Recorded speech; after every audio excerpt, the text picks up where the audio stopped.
Wakil Presiden Republik Indonesia Kiai Haji Ma'ruf Amin menyambangi Provinsi Kalimantan Timur. Pada kunjungannya tersebut ada sebuah momen menarik yang terabadikan kamera warga. Seorang ibu-ibu yang mengendarai motor berani menerobos rombongan dari orang nomor 2 di Indonesia tersebut. Video itu pun viral di media sosial. Salah satunya diunggah oleh akun Instagram @info_kejadian viral pada Rabu 3 November 2021.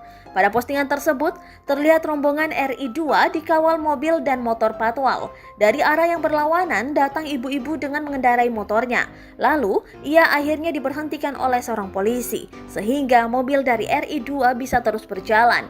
Ia lalu menunggu rombongan mobil tersebut lewat. Viral, emak-emak coba terobos rombongan Wapres Ma'ruf Amin saat berkunjung ke Samarinda. Tulis keterangan unggahan tersebut.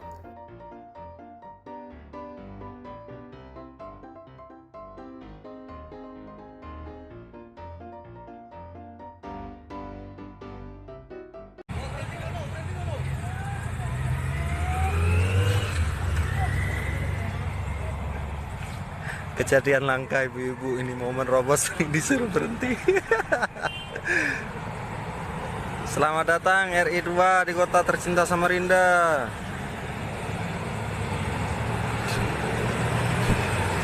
Itu mobilnya RI2 sudah melintas.